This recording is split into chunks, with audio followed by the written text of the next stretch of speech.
What if I told you that the world's most famous fast food chain, the one with the golden arches that you can see in over 100 countries, was only ever meant to have one small restaurant?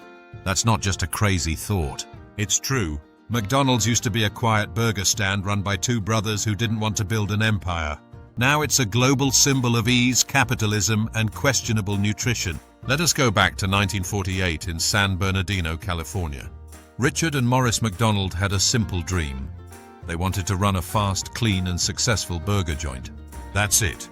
No plans to take over the world. No plans to franchise. There is only one restaurant with a unique idea: speed, simplicity, and economy. It was all about what they called the speedy service system. Burgers, fries, and shakes served in seconds.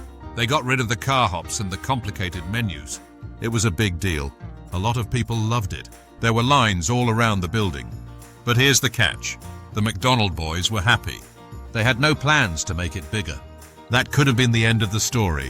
One successful burger stand in California. Then Ray Kroc came along. Kroc wasn't a cook. It's not like he was in the food business.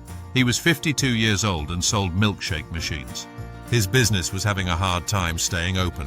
He found out one day that 8 of his milkshake machines had been bought by a small restaurant in San Bernardino. 8th, for a single place. Because he was desperate and interested, he drove across the country to see it for himself. He was shocked to find a well-run business that was making tasty burgers very quickly. It was more than just a restaurant. It was a plan.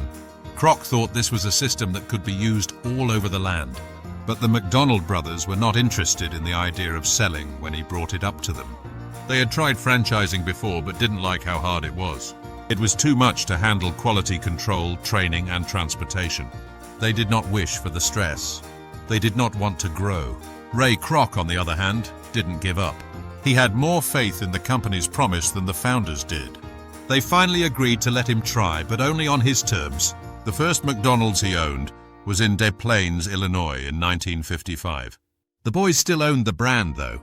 Kroc was just making it bigger, for now. As Kroc built more and more places, conflicts rose. The brothers were conservative, didn't like change, and didn't like how Kroc was acting aggressively. Kroc, on the other hand, thought they were getting in the way of being great. He finally did something brave. He bought them out. In exchange for $2.7 million, Ray Kroc bought McDonald's and made enough for each brother to get $1 million after taxes. There was one catch, though. The brothers asked to keep the restaurant they had in San Bernardino. Kroc agreed, but soon after the deal, he opened a brand new McDonald's across the street and put the first one out of business. Nose cut? Of course. It was no longer just a family business after that, though. Ray Kroc was in charge of the machine and he had no plans to stop. Now we're here. Every day, more than 69 million people eat at McDonald's. It's in more places than some countries' schools do. Everything would not have happened, though, if Kroc hadn't seen what the brothers couldn't, or if the brothers had just said no one more time. So here's the big question. Was McDonald's success due to a brilliant idea or cruel ambition? As it turned out, it all began with 2 modest brothers who were happy running just one restaurant. Thanks for watching, and see you next time.